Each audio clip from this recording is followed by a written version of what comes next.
Welcome to the chalkboard, my fellow football nerds, for episode number 131 of Chalk Talk. I am your host, Shane Haff. You can follow me on Twitter and YouTube at Shane Haff NFL. I'm joined today by the best co-host in the game. You've heard him on the Tough Cover radio show. It is Mark Henry Jr. Give him a follow on Twitter at Mark Henry Jr. _ Mark, we get to connect this week. I had to fly solo last week. The ratings were bad. The people were saying, bring Mark back. And so we give the people what they want. How are you doing today, buddy? I mean, I couldn't be doing any better on a Victory Tuesday here. Wow. That was, we're going to talk about it, but I always say it feels a lot better to come on here after a big Eagles win than a loss, obviously. So, especially in a big game like that, I am very excited to be here talking football. I've been bathing in the NFL national media circuit today, just listening and watching every single piece of, NFL content that I can. And I always say the day after a big win, when you get to just do all that instead of avoiding it after a loss, it's awesome. Yeah. We are doing this podcast live. Normally this goes live on Tuesday nights, around 9:30 Eastern time, whenever Mark and I finish recording the BGN draft show. But last night I knew I was going to be up late. I was up till almost 1:30 with wrapping post game, getting all my YouTube shorts and stuff up. So I asked Mark, hey, is there any way we can do this in the afternoon so I don't have to pull another late night getting this one edited? So that's why we're coming to you live now. This is not a new time. We'll be in our normal time slot usually, but a little change up this week. Also, we are coming out of the bye this week and have some new things to unveil. For one, I've got my new computer, so hopefully we will have no more crashing during the show. Although I did build this one myself, so we'll see if it holds together. So hopefully no crashing here. Also, we are unveiling a new segment on Chalk Talk. We enjoy the little sidebar tangent conversations we get into. I think you guys do as well. Sometimes it gets hard to get to those and still keep the podcast in like that hour and 15-minute window that we shoot for. So we are unveiling a new thing called the 1-minute drill. Each week, both Mark and I have a flag we can throw on any game that we want to, except the Eagles game. And it forces the other person to spend 1 minute, exactly 1 minute, talking about the game, and then we move on. And we will have a countdown on the screen. So if there's a game that I just don't want to talk about, I can throw my flag on Mark. If there's a game that he doesn't want to talk about, he can do the same on me. Limit one per host per week. And to kick it off, we're actually going to kick off the podcast with the Thursday night show with a 1-minute drill. It's been so long since Thursday night's played. By the time we get to Tuesday, it's kind of old news. So we will split this one in half. We are each going to have 30 seconds to talk about the Thursday night football game, and then we'll get into the meat and potatoes of the schedule. So for our inaugural 1-minute drill, Mark, are you ready here? Let's go. All right, I'll take the first 30 seconds as kind of our normal routine. You take the last 30, and then we will go from there. So without further ado, here we go. T-1 minute. The Cincinnati Bengals travel to Baltimore on Thursday Night Football on the short week. The NFL needs to abolish Thursday Night Football because we get injury-riddled games like this one. Joe Burrow out for the year with a wrist injury, so the Bengals season is over. The Ravens lose Mark Andrews, who is out for the season. I'm not going to say their season's over. However, I am walking back my take that they're going to be the AFC representative in the Super Bowl. They really need OBJ to step up down the stretch. He's been playing better as of late, so he definitely had his best game in a long time this week. So I think he will step up, but I think that they needed him to step up with Mark Andrews. Mark Andrews is such a huge part of that. Lamar even said it's his wide receiver one. It's his guy. I don't think it knocks them out of contention, but it puts them on the Miami-Jacksonville level instead of being on the Kansas City level. I think Kansas City is the clear number one contender in the AFC because of that injury. 0. There you have it. Man, it is satisfying to get done right as we hit zeros. I'm not going to lie about that. That worked out perfectly. So we're going to start doing that for Thursday night games. Maybe unless it's like just a really, really, really good Thursday night game, because by the time we get to you guys, it is a little bit of old news there. So awesome. We will move on now to the Eagles game. Let's get into the Eagles victory on Monday Night Football over the Kansas City Chiefs. And then, as we always do after that, we're going to walk through every game on the Sunday slate, give you guys all the information that you need to know. So the Philadelphia Eagles travel to Kansas City, and they beat the Chiefs 21-17 in what was just a painful game if you're a fan of good offense. I don't know, Mark, in this game, was this more really good defense or really bad offense? Like, first of all, how do you parse this game out? Good defense, bad offense, or a little bit of both? I think it's a little bit of both, a little bit of weather. I think ultimately the way that I want to just boil it down is I don't think the Eagles played particularly well. I don't think, they ran the ball pretty well. So I'll give them credit in that department. I think Jalen probably could have been used more on the ground, and I would have liked to see that in a game like that. But through the air, really low passing numbers, obviously not what you want to see from Jalen, even though after this game, he is the front runner in the MVP odds right now on DraftKings, no free ads. But Jalen, definitely not his best game. The defense, obviously there's times, and there was a couple drops that we'll talk about, and they really lapsed in coverage at times. And third down, Mahomes picked us apart, especially in the first half. And the most concerning part about this game, if you want to talk about a negative takeaway, is how Kansas City was able to run the ball, especially in the first half, on what I thought was the best run defense in football. So that was the most shocking part of the first half. And I thought the game was over when it was 17-7. But for us to say that I don't think we played particularly well in any facet of the game, pass offense, run offense, pass defense, run offense, special teams, I thought there were times we got outcoached massively. I thought that there were times where play calling was an issue on the offensive side of the ball. To say all of that, and to say that they went into Kansas City and beat Kansas City in the first time that we've been an underdog in, I believe, the last 2 seasons, is pretty incredible. It's pretty incredible to say. When they interviewed Jalen in the post game, my first thought was, is it a pretty weak game for Jalen to get the post game interview? But then I'm sitting there and thinking about it, and I'm like, who should get it? Who's the standout star from the game? And the point of it is there isn't really one. This team is just resilient, and they find ways to win, and they figure out a way, however the game's going, whether it's a high-scoring type of shootout with Washington, or whether it's this type of game where each time you're in the red zone, converting to a touchdown is so important in a game like this.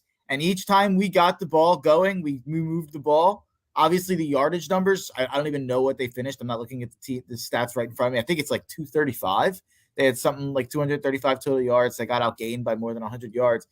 But all of those yards were gained on 3 drives, basically, that led to touchdowns. And that's what matters. They got down the field. They scored when it mattered.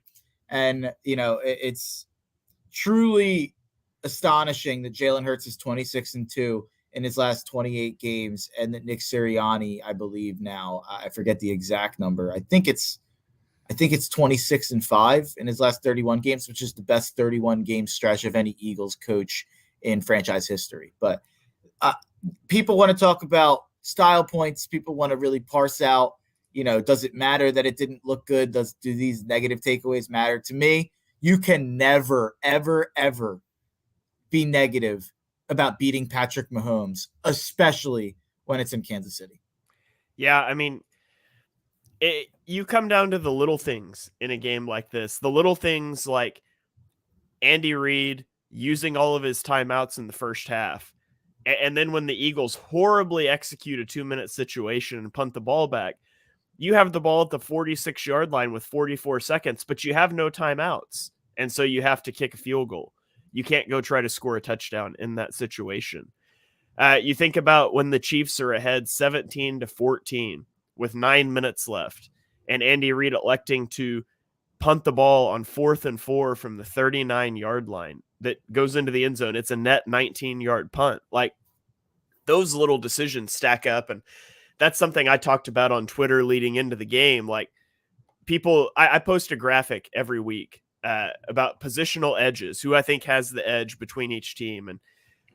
And for one, like I put the bar like halfway on the Chiefs side for quarterback, and people were after me about like that being too big, and Jalen Hurts is playing so well. I'm like, I'm just here to tell you, like, I think Jalen Hurts is the second best quarterback in the NFL, but the Same. gap between him and Patrick Mahomes is about the same as the gap between him and Kenny Pickett. Like, and that's not a shot. That's not a shot at Jalen Hurts, but just watch Patrick Mahomes. The Eagles pressured Patrick Mahomes on 32 of his 50 dropbacks, and he took 1 sack and 1 intentional grounding that should be recorded as a sack. But like the wizard-like level with which he navigates the pocket, that back foot ball he threw 17 yards on a rope to the sideline fade route with Reed Blankenship coming untouched at him. Like, those are things, and it's not a shot at Jalen to say those are things Jalen can't do. Those are things that no quarterback that's ever played the football game can do. And he's so good. And yet, as you're watching the game, I'm just thinking the Chiefs are not putting the Eagles away. They're letting them hang in, and the Eagles are so resilient. Like you said, Hurts has now won 7 straight games when trailing by double digits. No other quarterback has ever done that more than 4 times in a row. I started talking about Reed and the timeout usage and things like that, and that's such a big thing. Like, people ask about coaching. Who has the coaching edge? And I would say the Chiefs have the coaching edge across the board in terms of offensive game plan design. The way they run their defense. Steve Spagnuolo is such a good defensive coordinator, but the one place that the Eagles have a massive edge is they are lapping the field with how they manage fourth downs. And it played out in this game, and it cost the Chiefs this game. And that's overly like condensing it. That's overly simplifying it. But that's what it comes down to.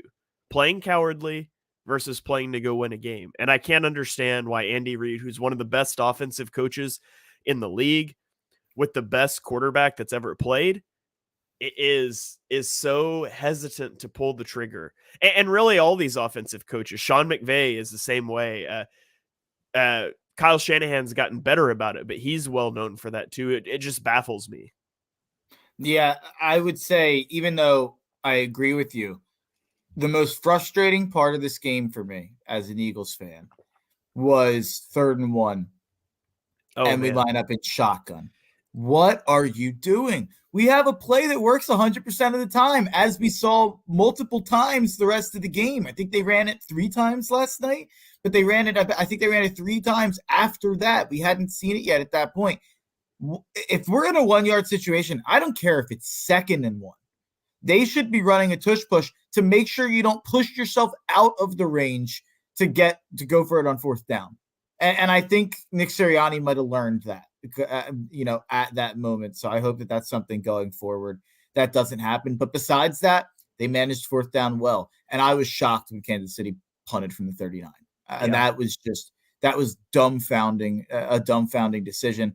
But obviously, I think we've went a while without mentioning a couple kind of key moments from the game. And, Kansas City fans and people who want to discredit the Eagles are going to bring up the Travis Kelce fumble, and they're going to bring up the MVS drop in the end zone, obviously. But the Travis Kelce fumble, to me, that's just a great play. Like that's a peanut punch. Shout out to Peanut Tillman, but that's a great play. And Travis Kelce probably it's less susceptible to that than most players. Like he gets the ball all the time and doesn't fumble ever.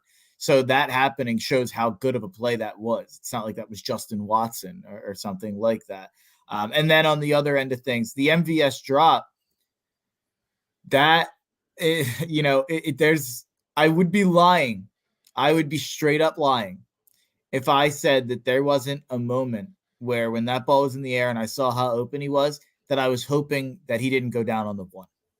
Yes. I can honestly say I saw how open he was, and I was like, oh, well, at this point, please just score. Like, don't go down on the one. Do not do the Super Bowl thing where they can just sit on it right on the goal line for another minute and we can't win the game because they milk the clock. I was hoping for a touchdown at that point so we'd have a chance to go tie it up or go win the game with 2 minutes left, however much the amount of time was. For him to drop that, man, it does put the Chiefs wide receiver kind of problem on the forefront, but I can't believe I'm spending time on this breakdown to calm people down on Kansas City. But Kansas City, when you give Patrick Mahomes the amount of money that he has to make, and by the way, he's worth double the amount of money that he's making. So people, when I put this take out there on Twitter, people were like, "Oh, well, he should have taken a pay cut." And it's like, he kind of did. He kind of did. And honestly, whatever he would be paid is not as important as the fact that in every year of his career, he has taken the Chiefs to the AFC Championship game. And in 3 of the 5 years, he's taken them to the Super Bowl. That's worth like $100 million. That's worth more than half the cap, to be quite honest. But no matter what the elite quarterback is, when you pay an elite quarterback to that level, you have to make sacrifices at some spot, whether that be on the offensive line, whether that be the weapons group, whether that be defensive line, linebacker, or secondary. You have to kind of make those organizational choices. The Eagles have made the organizational choice. They don't really care about safety. They don't really care about linebacker. They don't really care about running back. They care about those other positions. And Kansas City had to look in the mirror and say, what's the best path forward with Patrick Mahomes? And I still think the right bet was to spend the amount of draft capital and free agency capital that they have on the offensive line and on the defense. Because to me, I think they're still the best. I think if I was, gun to my head, I had to pick a team to win the Super Bowl right now, it's still the Chiefs. It's still the team that has Patrick Mahomes in a top 3 defense. It's that simple. I think that the rest of it can get figured out. The running game was really impressive last night. Travis Kelce's going to have better games. Rashee Rice I thought he was open more than he even got the ball in that game. But outside of that, they have nobody. I still think they're going to make the Super Bowl, and I still think they have a really good chance to win it. And I think, we're going to look back on this receiver conversation we're having and said, oh, well, Baltimore's got these problems, and Miami's got these problems, and Jacksonville's got these problems. Like, Kansas City has less problems than those teams do, even though the wide receiver one is so glaring, and it does stare us in the face, and it does stand out in big moments. Did you see what happened when Mahomes was walking off the field? Okay, so no. I tweeted this last night, and then I woke up and it blew up. It had like 650,000 views.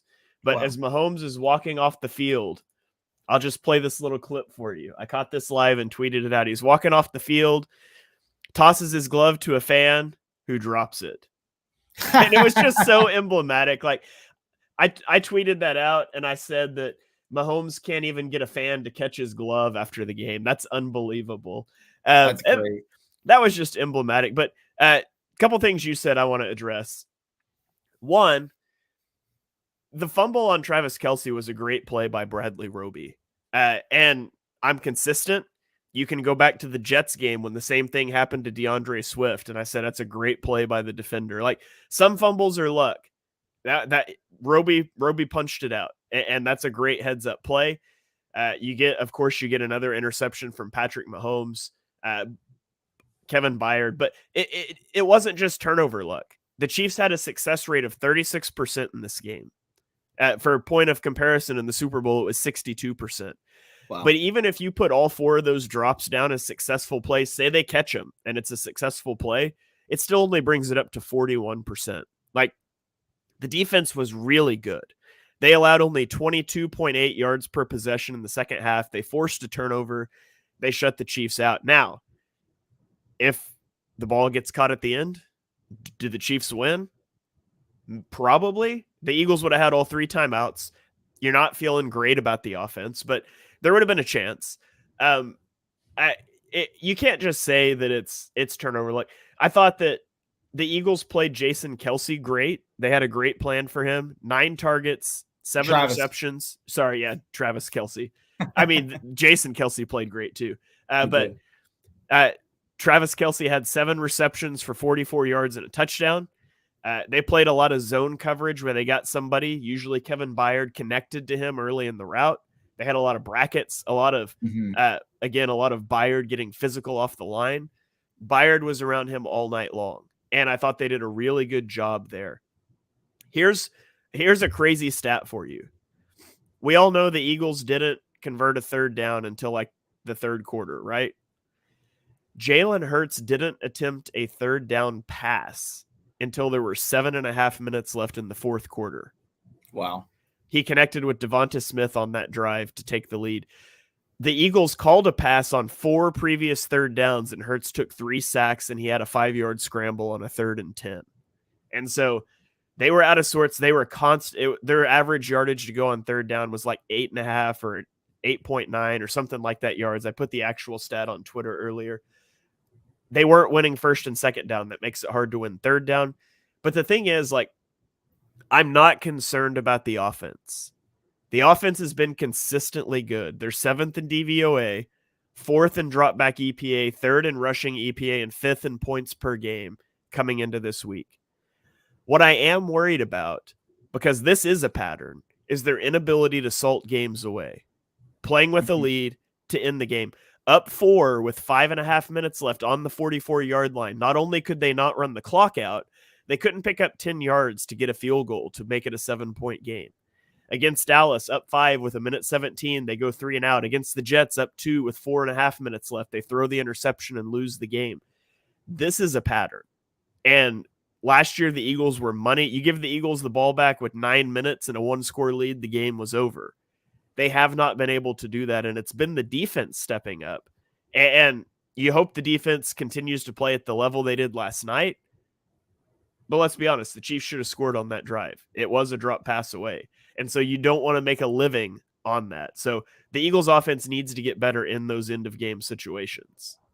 Yeah, for sure. I think that they get too conservative in those situations. And I will say, I don't want it to be lost that Dallas Goedert wasn't playing in this game either. I think that really affected them in the first half. I think they made some adjustments in the second half. The offense obviously looked better in the second half, 2 touchdown drives there. Just want to make sure if anyone's listening that does gamble, if you're not betting Jalen Hurts anytime touchdowns, you're not living. It's just not a great weekend for your boy right here on the radio show. And not that I actually, Sean Bernard filled in for me on my radio show. I was in New York City, but I did send in my picks on a little clip. And thankfully, Jalen Hurts was my prop of the year on the anytime touchdown. So we finished on a positive week after Sunday was like, oh man, this is pretty brutal. But Jalen Hurts is my North Star when it comes to gambling. So anyone who's out there, check the lines on Wednesday and Thursday. The best way I do it is on Action Network. You go to the props section. You go and check if anytime touchdowns have been uploaded yet, and it gives you where they're at on every book. Last week, for example, on Wednesday, this is for people in legal gambling states, which I think is like half the country. But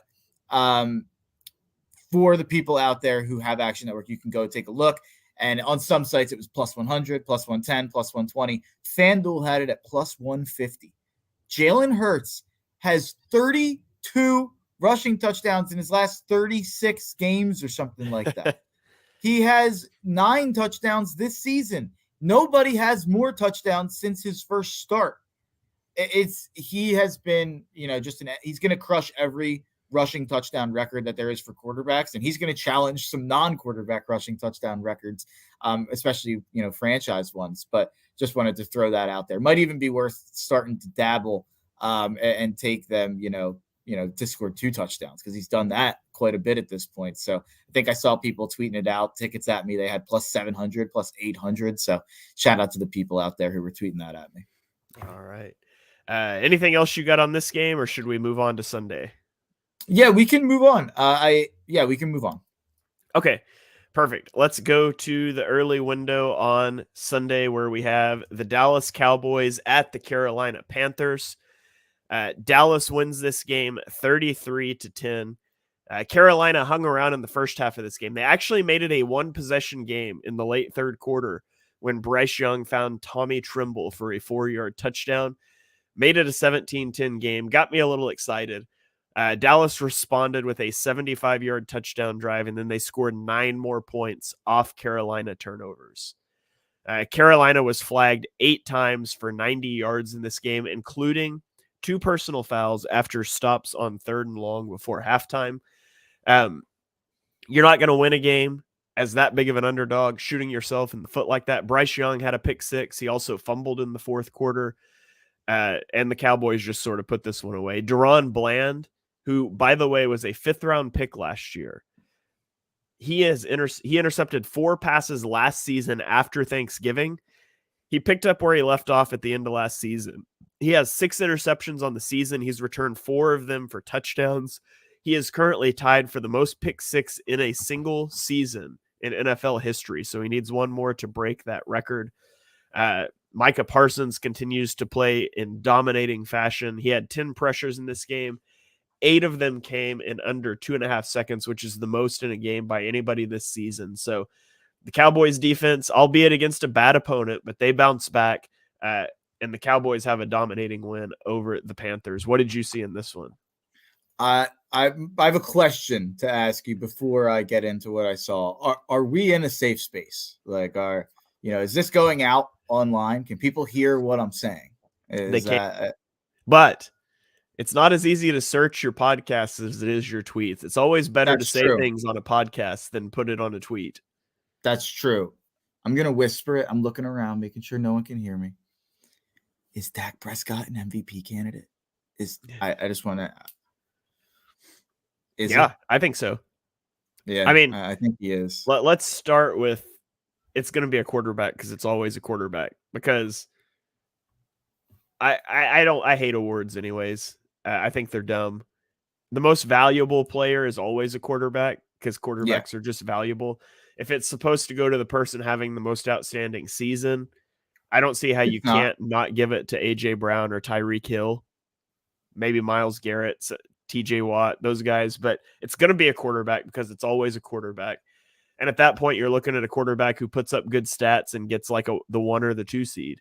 And that could be the Cowboys. I mean, I think realistically, you have Patrick Mahomes, Jalen Hurts, Lamar Jackson, and Dak Prescott. Those are the 4 realistic guys that can win the MVP. So right now, the odds, Jalen Hurts is plus 250. Lamar Jackson is plus 350. Patrick Mahomes plus 400. Tua is plus 500.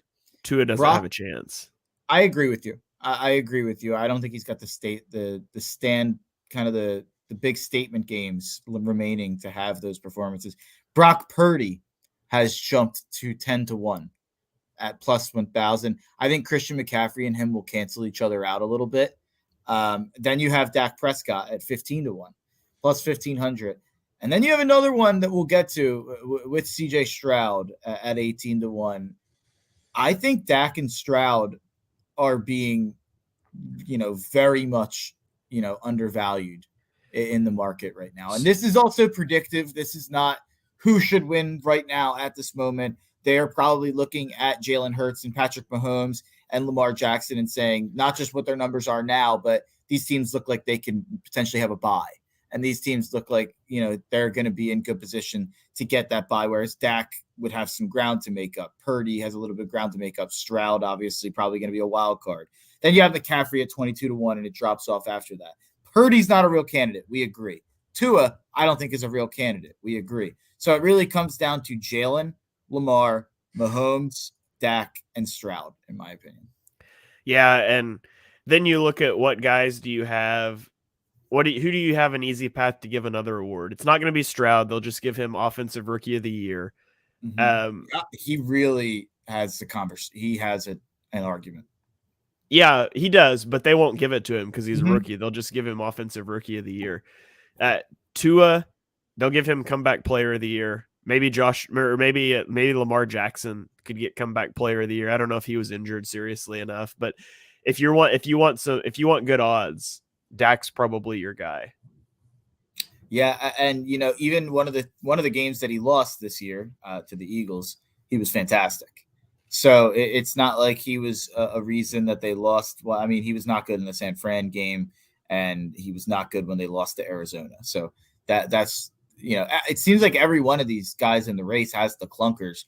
the Jalen clunker, well, I guess it's the Jets, and then the other semi-clunkers they've won. So it's hard to penalize them too much for that. But yeah, I mean, just comparing the numbers of Dak and Stroud to Jalen and Lamar, and obviously you have to add in some of the rushing value that Jalen and Lamar bring as well. That doesn't show up when you're just comparing raw stats. It's hard to make an argument that they're not in the conversation, especially when you consider the fact that Dallas does not have a running game, really. Pollard has been very bad this year. So Dak has had to shoulder a lot of the load there. It's not like they have, they have CeeDee Lamb, who's been fantastic, but outside of that, it's not like they have any other dominant weapons. Their O-line's been kind of injured in and out. I think Dak's having probably maybe his best year. Whether it's his best statistical year or not, I'm not quite sure. But in terms of just his year contributing to winning, it's probably this year. Yeah. Yeah, that's an interesting point. And they have a brutal stretch coming up too. Like, people talk about the Eagles stretch.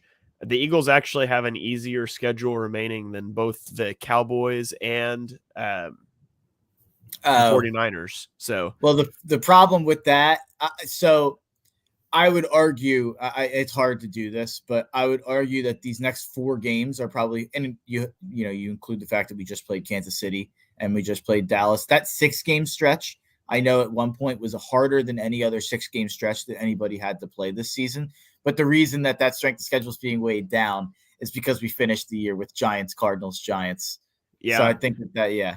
Well, I mean, you look at the Eagles have 49ers, Cowboys, Seahawks, and Bills left as tough opponents, but Dallas has Eagles, Bills, Seahawks, so same teams there, but then they have Miami and Detroit. So Miami and Detroit versus San Fran.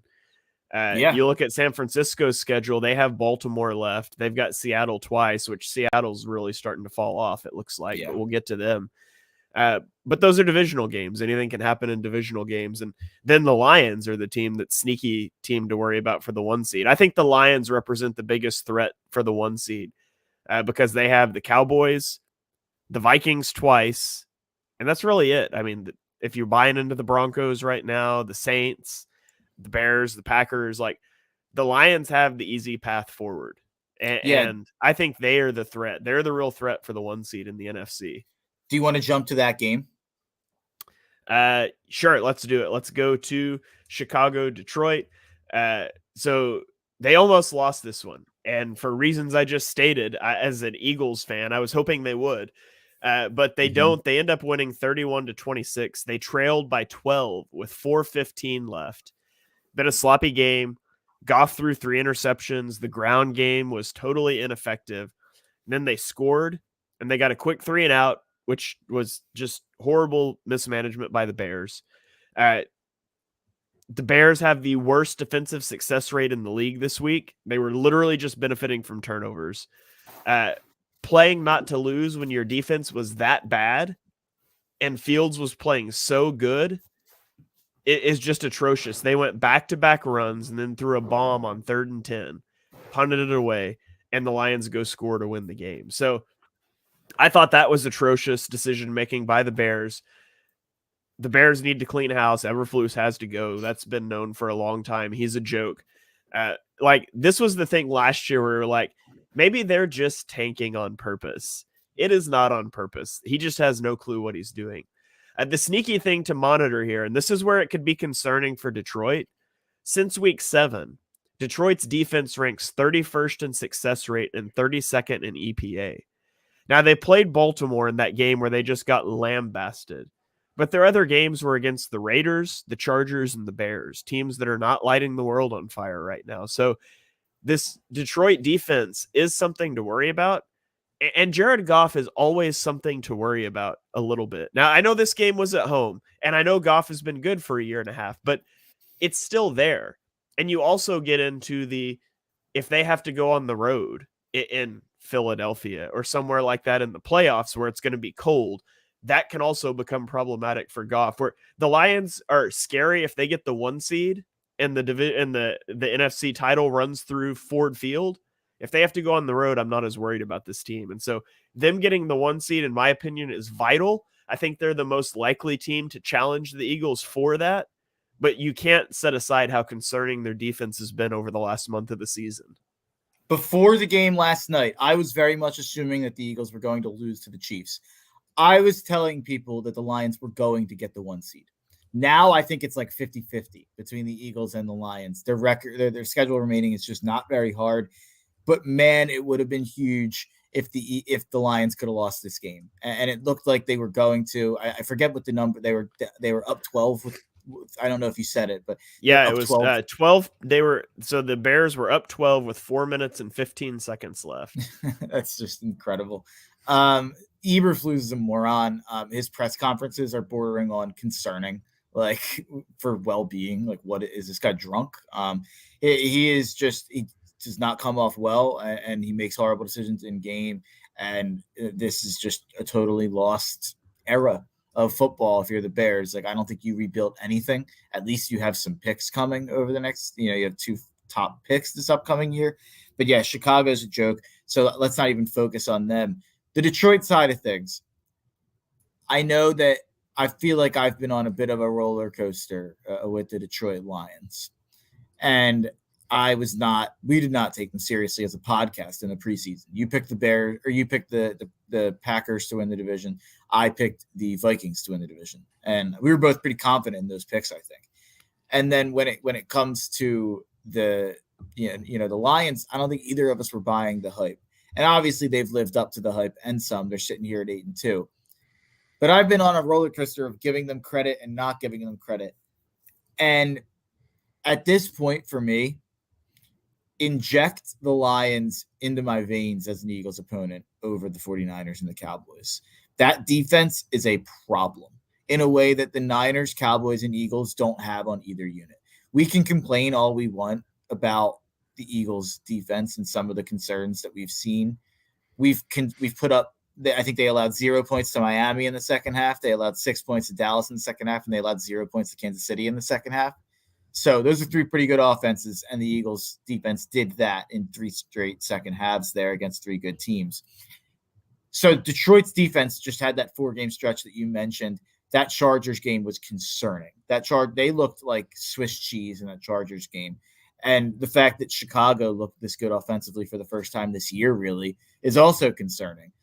So I think this Detroit defense makes the Detroit Lions an absolute pretender. But none of that really matters if they get the 1 seed. If they get the 1 seed, they at least give themselves a chance. But if they have to play San Fran, Dallas, or Philly in the postseason, I don't care if it's in Detroit. They at least give themselves a better chance to win if it's in Detroit. But I think they will lose to any of those teams in the playoffs. I think that defense is just not ready for prime time. Yeah, I agree with you. I think they're the biggest threat to get the 1 seed. But if you're ranking like threats to beat, like to win the NFC, I still think they're number 4, which is great progress for the team. Hats off to them and what they've done. I just think they're still just missing a couple pieces. Yeah, the concern for the Eagles really about giving up the 1 seed to Detroit would be less about not getting the bye and less about home field advantage and having to go to Detroit. The annoying part of it is you have to play San Fran in the second round, probably. That's really what you want to avoid. Like, we don't want to play San Fran in the second round. We'd rather play Dallas. We'd rather play Detroit. We'd rather play Minnesota or Seattle, New Orleans, if they get through. You don't want to put yourself in a spot where you're the 2 seed waiting to play the 3 seed or vice versa and having to go to San Fran. So you almost would rather San Fran get the 1 seed than Detroit in that scenario. But I think Detroit, like you said it perfectly. They're the biggest threat for the 1 seed, but not the biggest threat when it comes to playoff time. Yeah.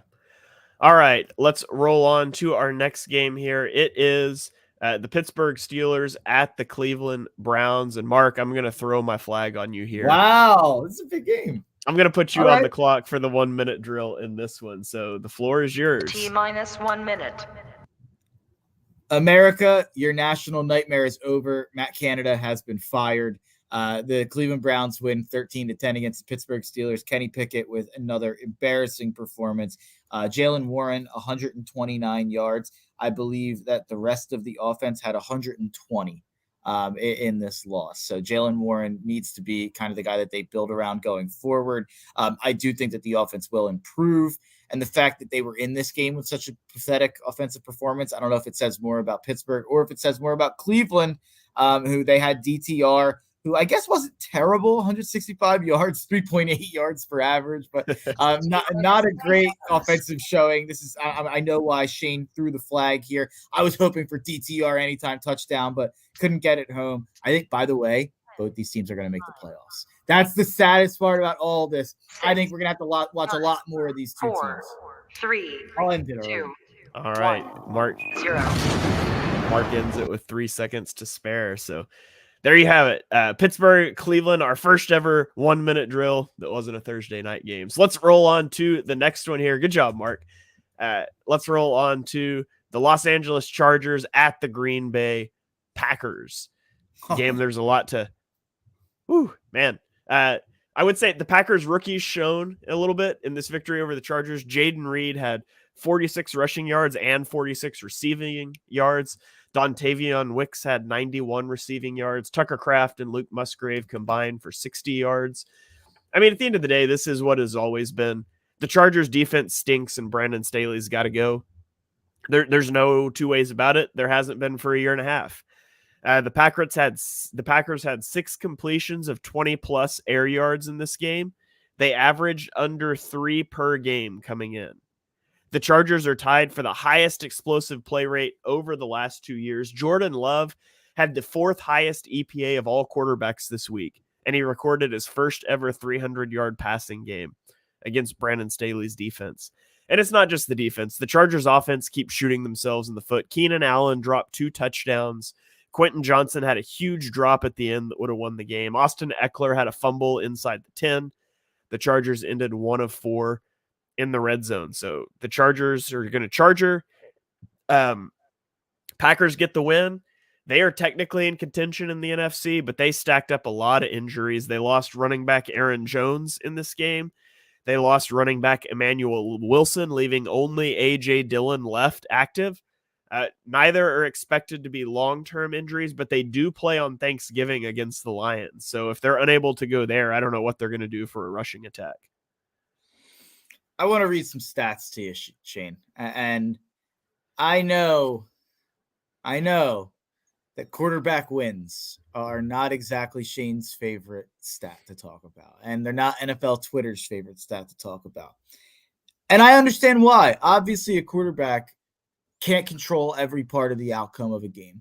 But I would also say that across sports, in team sports, not individual, obviously, across team sports, I think a quarterback has more impact on whether a team wins or loses a game than any other athlete does on their sport. Pitchers don't go deep enough anymore. I think too many goals are scored in hockey now. Maybe you could argue like the star player on a basketball team. Maybe you could argue like LeBron. I think you could probably say quarterback's more important, though, because if the star player's down, someone else can step up. If the quarterback's down, your offense is bad.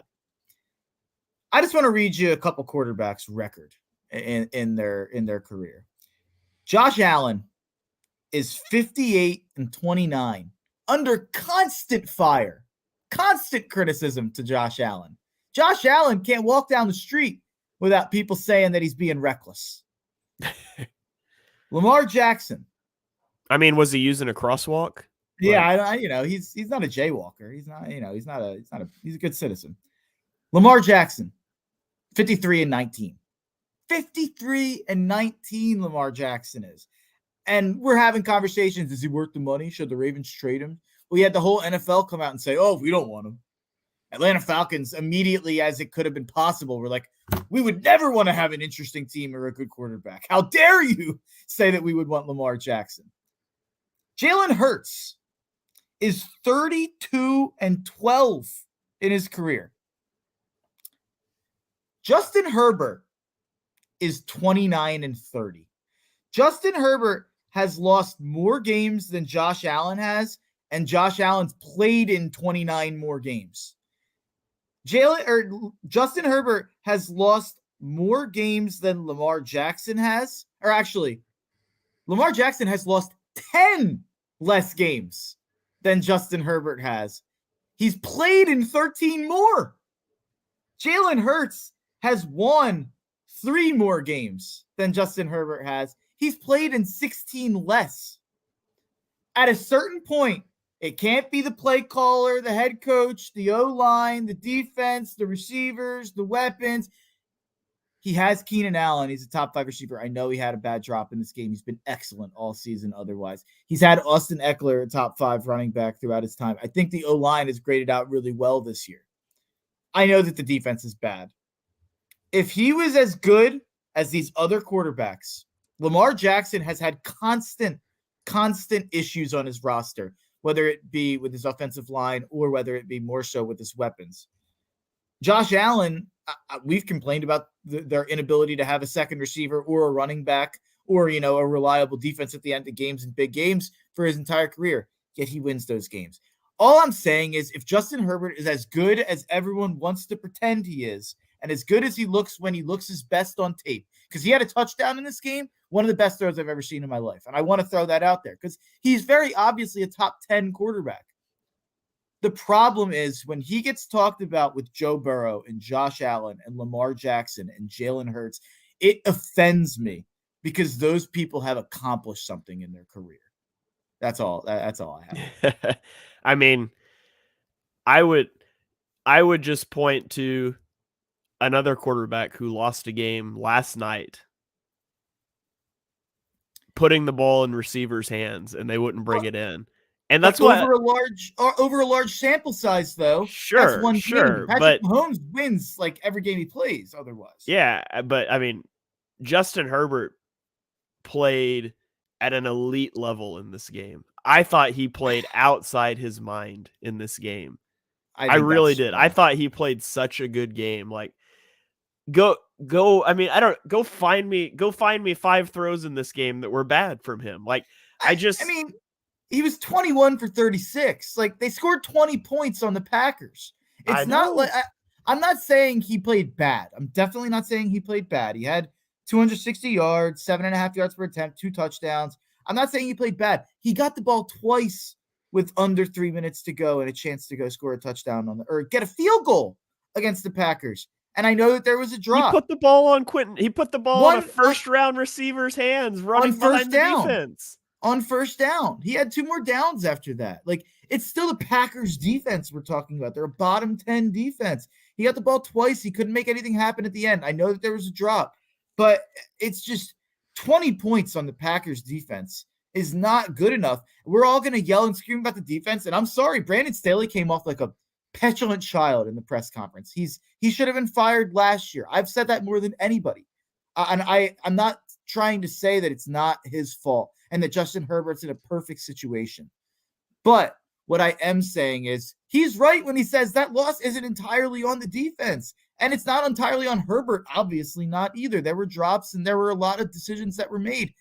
But the defense held them twice under 4 minutes. Like, they got them the ball back twice. And he couldn't get down the field to get a field goal. One of those times, I think he got it on like the 40. And he couldn't get the ball 20 yards. And I know that there was a drop. But it's just, I'm not asking him to be 13-4 and win a Super Bowl. I'm asking for him to not be 4-6.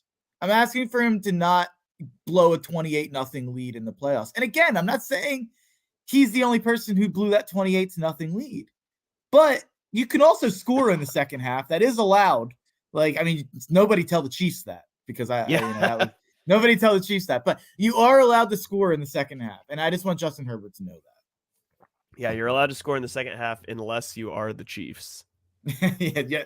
That the Dylan Wilkerson, who I know we clowned for his Dallas Eagles take, and he thanked us for the engagement. By the way, I went on his podcast and he was like, "I don't know what happened, but Shane tweeted at me, and the Eagles fans swarmed." But it was funny. But yeah, he put out an EPA chart with like first half EPA and second half EPA, and the Chiefs stuff is staggering. Yeah, it's insane. It's staggering. I don't know how I got back to the Chiefs, but yeah.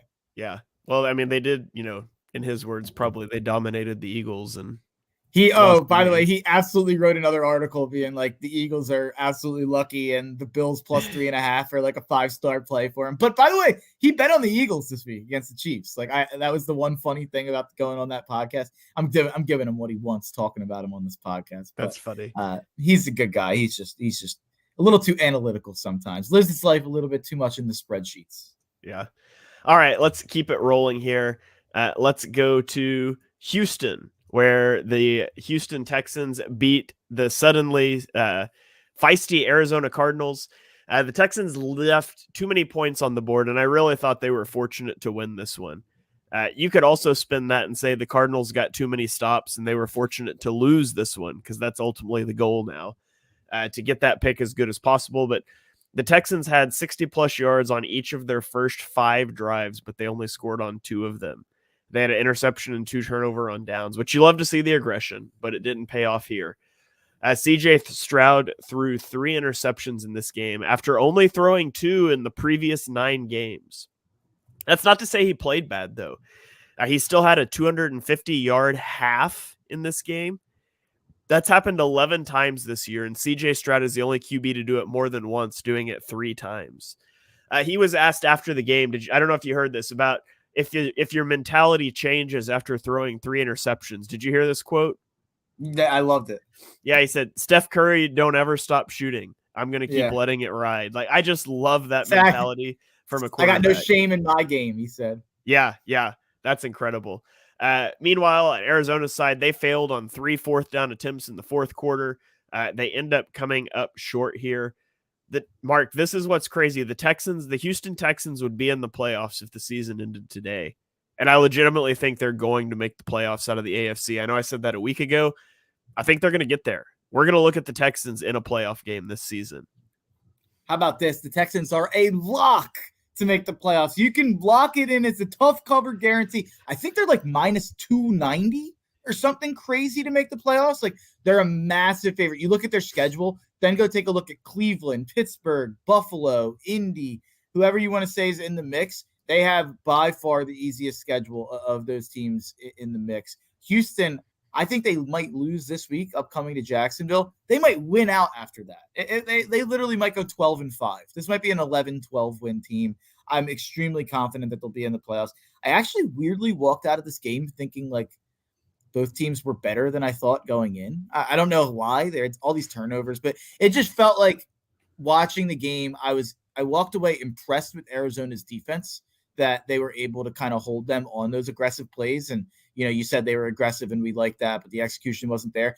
A lot of those were because of really good plays by like guys in Arizona's secondary or guys getting pressure and guys that don't really have much of a name, guys like we don't know that well on Arizona's defense. But I do think Gannon had them playing well in this game.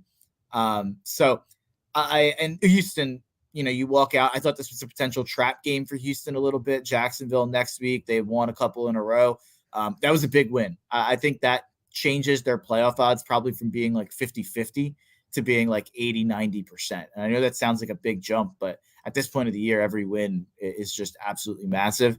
And I don't know how you could really make an argument that CJ Stroud isn't the most, if we're just going by the technical definition of the word, I think it'd be hard to make an argument that he's not the most valuable player to their team. You look at what Houston was before he's gotten there. He's changed the culture. The offense is obviously on a different planet. These are basically the same weapons besides Tank Dell that were here before, the same O-line that was there before. It's Will Anderson and him that are basically new. It's not like they went out and spent a lot of money in free agency. What the Texans are doing this year, and D'Amico Ryans, obviously, Bobby Slowick, what the coaching staff's doing. I mean, it's one of the more impressive seasons I've ever seen. And I was standing on the table all season saying, take their win total over 5.5, which they cashed in this game. Take their win total over 5.5. And I think they win 7-8 games. Like, I think they'll be a little bit better than we think. They're going to win more than that. They're going to be in the playoffs. I'm confident in saying that. All right, let's move on to the team that they're about to play. Let's talk about the Tennessee Titans at the Jacksonville Jaguars. The Jaguars win 34-14. Trevor Lawrence bounced back from that debacle in San Francisco. Actually, I don't know if it was in San Francisco, but against San Francisco in a big way. throwing for 262 yards. He threw for 2 touchdowns. He rushed for 2 touchdowns. They pushed the ball downfield. He had an ADOT of 9.5 yards, which is the highest for the season. He had an average depth of target of 17 yards on play action passes. Calvin Ridley, one of the complaints has been they've basically used him outside on either go routes or hitches all season, and they used him less statically. They hit a go from a condensed split. He scored a touchdown on a corner route from a stack. He scored a touchdown out of the slot. So they started to move Calvin Ridley around more. I thought the Jags offense was pushing a lot of the right buttons this week. Then on the Titans side, Will Levis was blitzed on 50% of his dropbacks for the second straight week. Teams are stacking the box and they are blitzing, knowing there won't be time for the downfield shots he wants to throw. Derrick Henry only had 38 yards rushing in this game, and I still thought Levis was fine. Like, with no running game, being blitzed heavily, he was 13 of 17 for 158 yards and 2 touchdowns with 2 sacks. And so I am not saying Will Levis is the answer for the Titans. I'm saying Will Levis looks a lot better than I expected, and he is not in a particularly good situation. So there's reasons to be hopeful there for Titans fans. But when a big man scores a touchdown, we got to shout it out. So shout out to Jeffrey Simmons for catching a touchdown pass through contact even late in this game for the Titans. I always love to see a defensive player playing fullback catching touchdown passes. The Titans pulled out a bunch of trick plays in this game. Like, once they were down huge, they had another flea flicker type play that actually was really, really cool, like a cool design. And, I don't know why they were wasting them in this situation. But my biggest takeaway from this game is Calvin Ridley. And a stat, I wanted to look this up because I felt like this is exactly what I thought it would be. It's one of those things where you have an idea. It's like, oh, let me go check something out. And instead of it being like, oh, I was totally wrong. My eye test was totally wrong. It was one of those things where it checked out exactly what I thought. In losses, Calvin Ridley has in those 3 losses has 7 catches for 92 yards, a little over 2 catches per game, 30 yards per game, no touchdowns in those 3 losses. In wins, Calvin Ridley has 35 catches for 482 yards and 4 touchdowns in those 7 games. So he has 5 catches for 69 yards and almost a little over a half a touchdown per game in those wins. And he has a, yards per target, 9.5 yards in wins, 5 yards in losses, catch to target ratio of 68% in wins as opposed to 39% in losses. I almost want to say, as Calvin Ridley goes, it feels like this offense goes. If they have a legitimate number 1 option and Calvin Ridley's there and engaged, it feels like they're a really scary offense. If not, it feels like they're not. So that was something that, I wanted to check the stats, and it bared out exactly what I kind of felt about the Jags season. And I will also say this might be one of the least talked about 7-3 teams and 7-3 campaigns in the history of the NFL. And all the conversation is, is Trevor overrated? Does Trevor stink? All these conversations. They're 7-3. They won the division last year, went to the second round. Like, it's just, I think different quarterbacks have different rules, and different quarterbacks get different excuses. And that's kind of always what I have a problem with the way that quarterbacks are talked about. And I think Trevor Lawrence has crossed over into that he gets unfairly talked about a little bit now. And I think people need to kind of look at what the context of what he's asked to do and look at the successfulness of it. And over the last 2 years, his record speaks for itself, in my opinion. So Trevor Lawrence looked a lot better in this game, but I think the reason is Calvin Ridley. Yeah. All right, let's keep the ball rolling here with the Las Vegas Raiders at the Miami Dolphins. Miami wins this game 20-13. They turned the ball over 3 times, including a fumble and an interception by Tua. They missed a field goal, and that was all in the first 3 quarters. Then they started the fourth quarter with back-to-back 3-and-outs. But in the end, Tyreek Hill prevailed. He had 10 receptions on 11 targets for 146 yards and a touchdown. Tyreek Hill is the first player to have 1,200 plus receiving yards in the first 10 games of a season. He has 1,222. Meanwhile, on the Raiders side, actually, one more note on Tua. Just how important being in rhythm is for Tua. On passes thrown under 2.5 seconds, he was 22 of 26 for 219 yards and 2 touchdowns. Passes over 2.5 seconds, he was 6 of 13 for 105 yards and an interception. So disrupting that rhythm is key for a team playing the Dolphins. And when the Raiders were able to do it, it worked really well for them.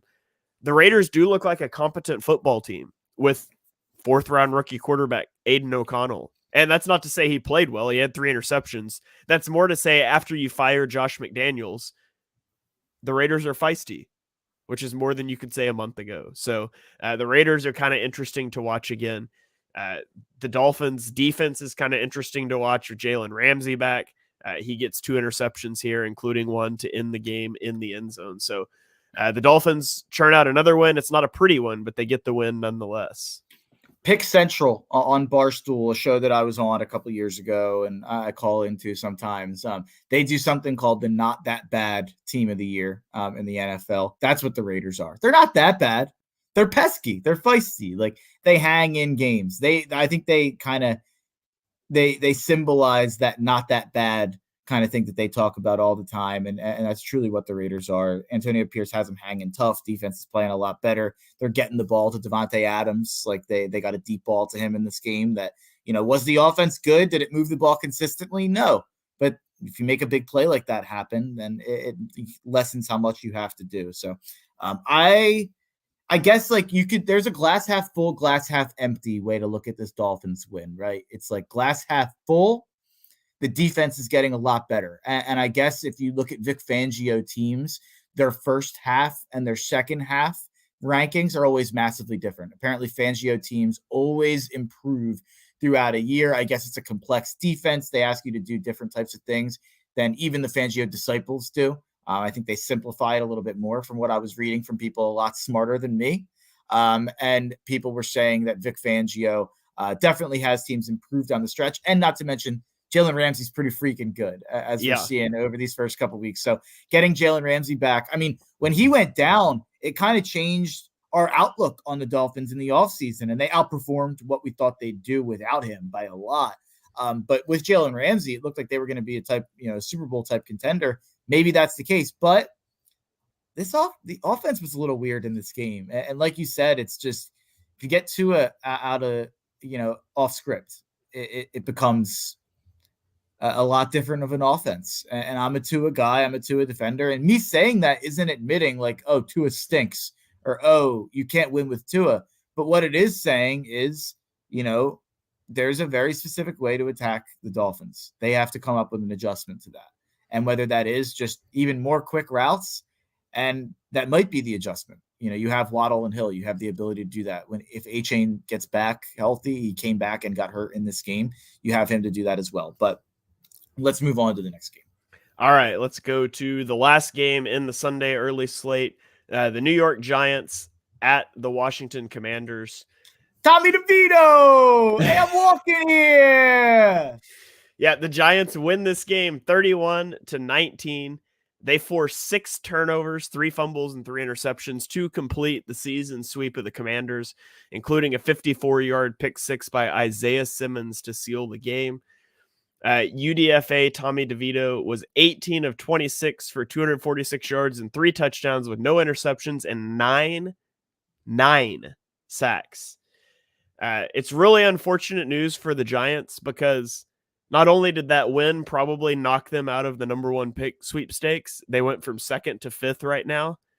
It also greatly increased the chance that they will pay Tommy DeVito $40 million next year based on this one game. So really bad outcome for the Giants, if we're being honest. Yeah, I bet the Commies -8.5 in this game, which is an embarrassing thing to admit when they lost by 12. I was only off by about 20.5 points there.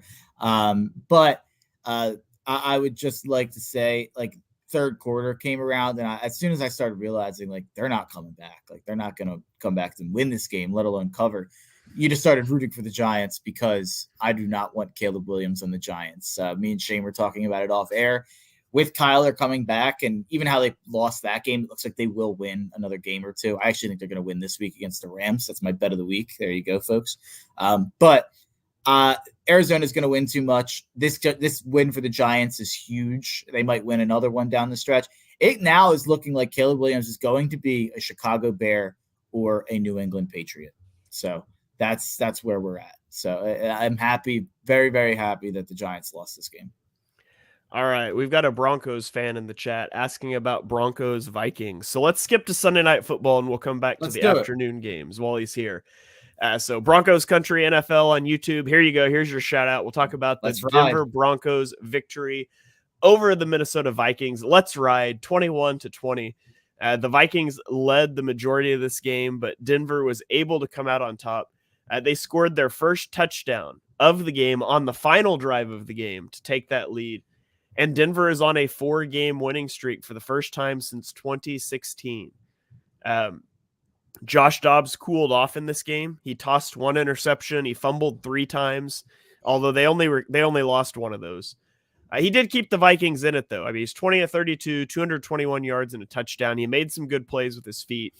But Denver was able to pressure him on 58% of his dropbacks. Had 2 sacks, 3 tackles for loss. They had 10 QB hits. The Denver defense played really well in this one. And then Russell Wilson snapped a 5-game streak of under 200 passing yards, which was the longest of his career. And suddenly he's gone 4 games without an interception, his longest streak since joining the Broncos. So not only are the Broncos on a 4-game winning streak, Russ hasn't turned the ball over in 4 games. The defense is coming off a good performance. And by the way, the Broncos are only 1 game out of the AFC wildcard right now. So this is looking more like we thought it would. Mm-hmm. Not that the Broncos are world beaters, not that Russell Wilson's fixed. I think he's still a problem and you need to move on. But this is more like what we expected when Sean Payton took over in Denver. Yeah, this is kind of exactly what we expected. Like 5-5, they'd be right in the mix, an 8-9 win team.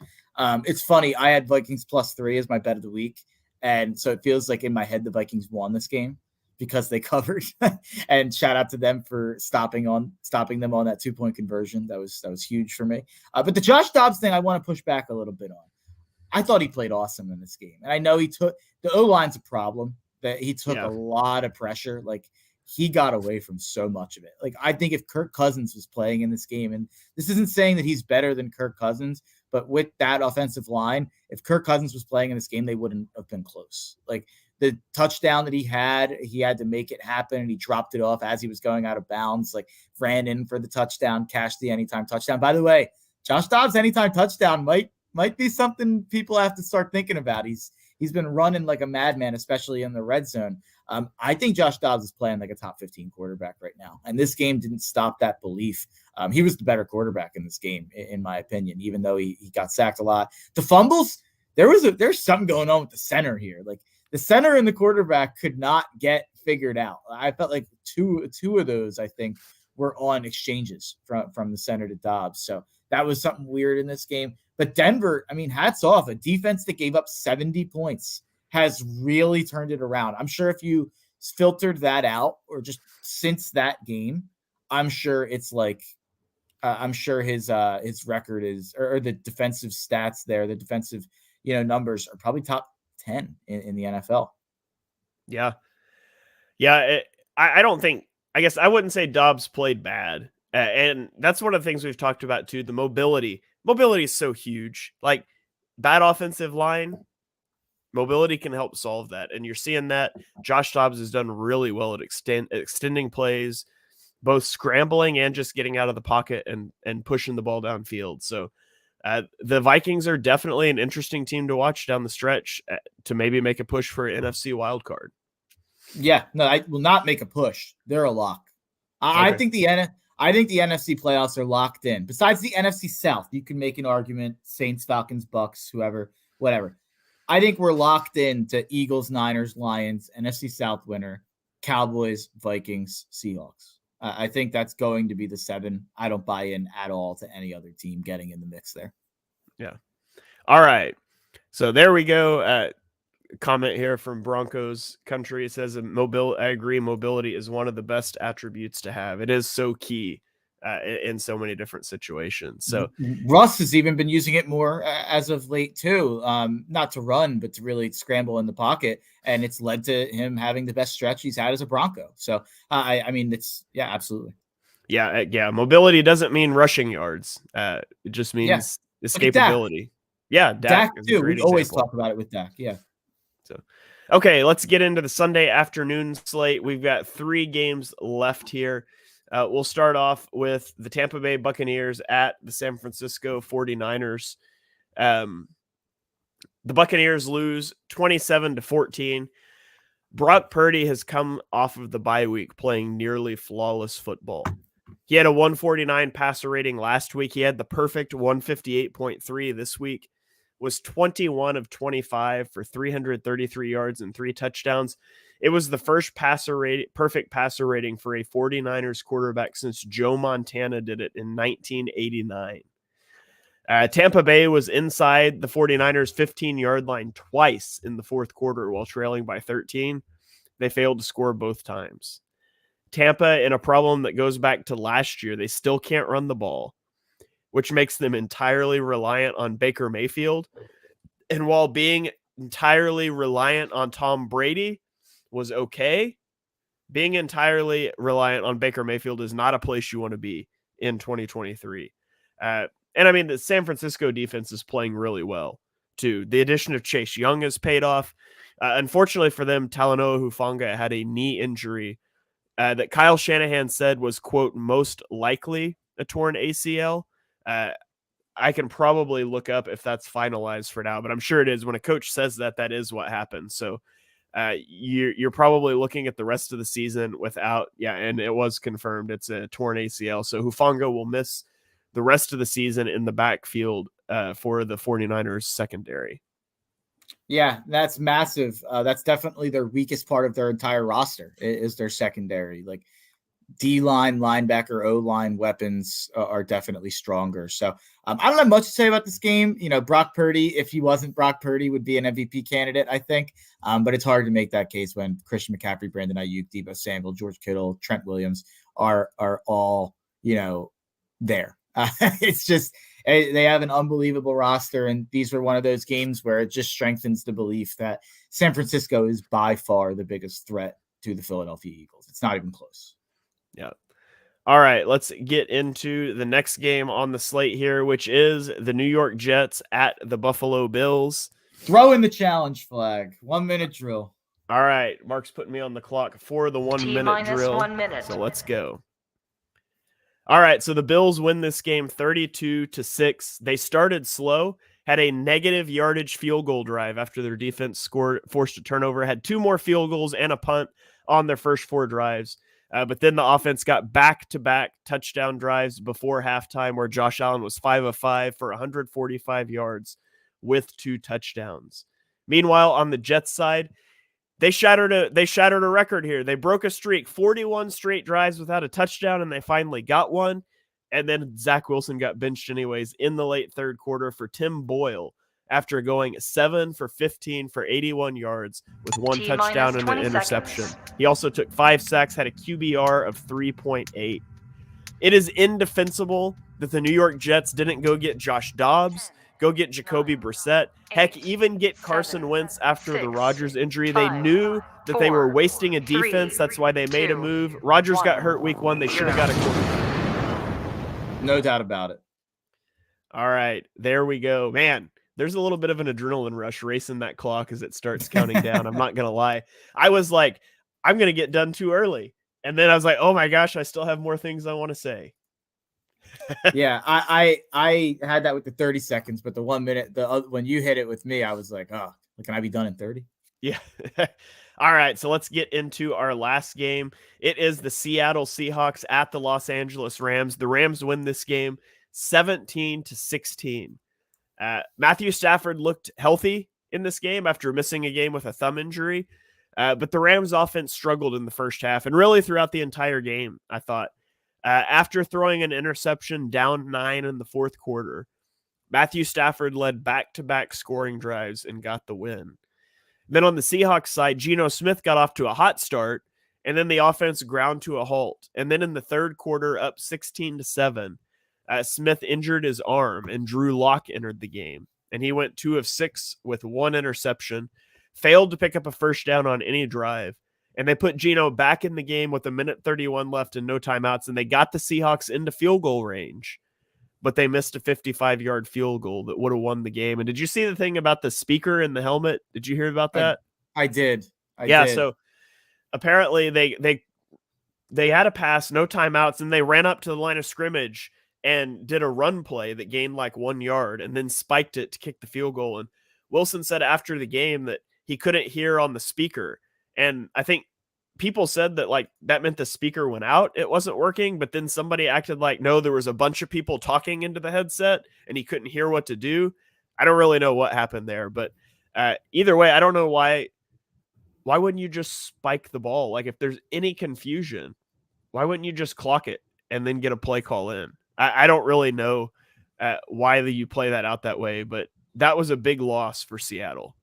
Yeah, it's a big loss. I don't think it'll impact them in terms of the wild card race, but it ends any dream or hopes they had at competing for the division. The Rams just own them. That's the NFC West coaching cycle. Like, you know, McVay owns Carroll. Carroll owns Shanahan. Shanahan owns McVay. They all own the Cardinals. That's kind of like what it is. Yeah. This was Stafford's 35th career fourth quarter comeback. So it gives him the 6th most in the NFL history. You want to guess who he trails, or do you want me to tell you? Tell me. All right. So he trails Tom Brady, Peyton Manning, Ben Roethlisberger, Matt Ryan, and then Drew Brees for fourth quarter comeback wins. Not bad company. Not bad company. So, all right. Well, that wraps it up. That gets us through our Week 11 recap show. We're going to throw it to our final thoughts here. And for my final thought, I'm going to resume canceling teams. I took a few weeks off from canceling teams to do some other things in my final thoughts. But previously, I have canceled the Chargers, the Bears, the Falcons, the Giants, and the Patriots, all 5 of which won the game following when I canceled them, I might add. Today, I'm canceling the Washington Commanders. You don't get to lose. You don't get to get swept by a team I already canceled in the Giants and remain uncanceled. So the Washington Commanders, they are no longer relevant until such a time as which they fire Ron Rivera and take getting an NFL quarterback seriously. So I don't think Sam Howell's it. He's less of a problem than Rivera, but this is a team that needs major help and they need to clean house and start over. I fully expect them to do that this offseason, but Washington, you're canceled. I'm done with you this season. That's my final thought. I totally agree with it. That team stinks.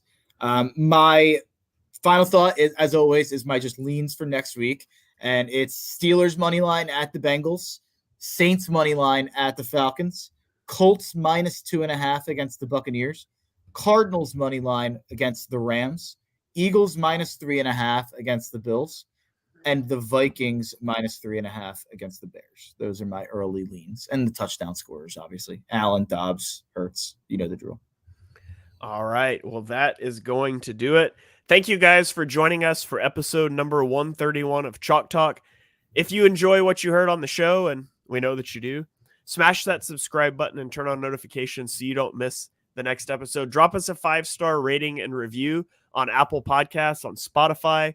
If you're watching on YouTube, just even the little thumbs up helps the algorithm a lot to get this out there to more people. You can follow us on Twitter. I'm on Twitter and YouTube at ShaneHalfNFL. Mark is on Twitter at Mark Henry Jr. And we will catch you guys next time.